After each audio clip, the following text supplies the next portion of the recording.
Đấy, như chúng ta được biết là ở trên làm đầu tư thì chúng ta phải làm chủ hai trục, đúng không ạ? Làm chủ hai trục, chứ nếu mà làm chủ một trục thì cũng không ra tiền được.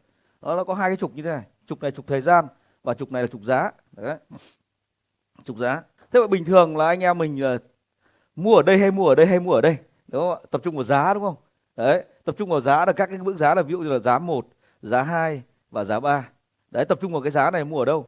Nhưng mọi người chưa bao giờ để ý được rằng là thế vậy là cái giá này thì mua vào lúc nào. Đấy, mua vào lúc nào. Đấy, mua vào thời gian nào.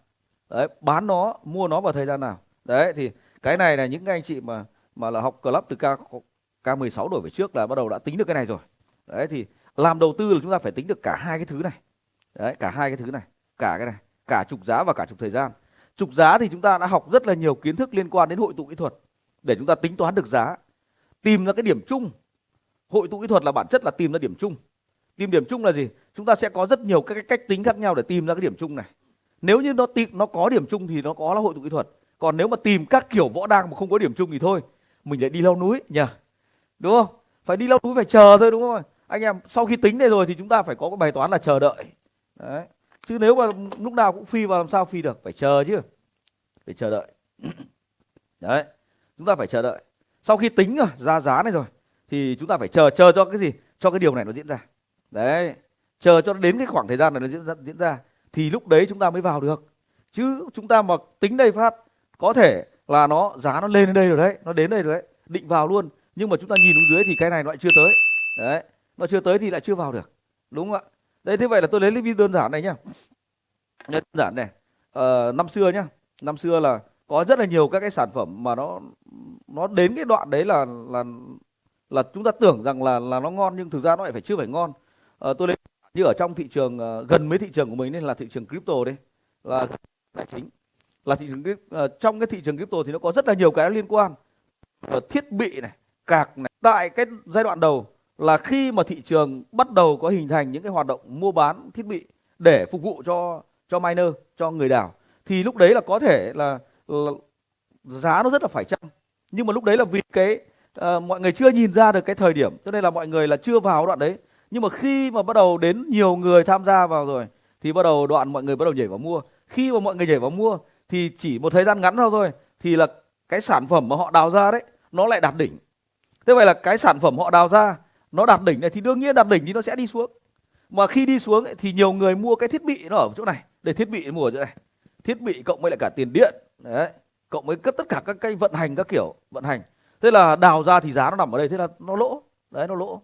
Thế là lỗ thì bắt đầu là nhiều ông chán, sau một thời gian lỗ chán mang đi bán, đúng không ạ? Thì có ông ấy không bán, ông ấy rút điện ra, ông để đấy, ông không đào nữa. Đấy, sau đó là gì? Ông ấy đến chờ đến cái đoạn dưới này thì ông lại đào. Nhưng có nhiều người thì bán ở chỗ này thì sẽ bị lỗ thiết bị, đúng không ạ? Lỗ cả bao nhiêu thứ mình đầu tư ở trên này. Đấy, có là nó liên quan đến thời điểm. Thế vậy là ở trong thị trường tài chính thì hầu hết tất cả mọi thứ có đồ thị là đều tính toán được. Có nghĩa là có dữ liệu anh chị, có dữ liệu. Đấy, có dữ liệu là đều tính toán được. Đấy, có dữ liệu. Thế vậy là chính vì vậy cho nên chúng ta chỉ làm việc với những cái gì nó có dữ liệu thôi. Đấy, còn những cái gì mà nó không có dữ liệu thì nó còn ngon đến mấy, đưa đến tôi say no, tôi cũng không làm việc được, vì nó không có hội tụ kỹ thuật anh em. Đấy, nó không có dữ liệu thì nó sẽ không tính toán được về mặt hội tụ kỹ thuật.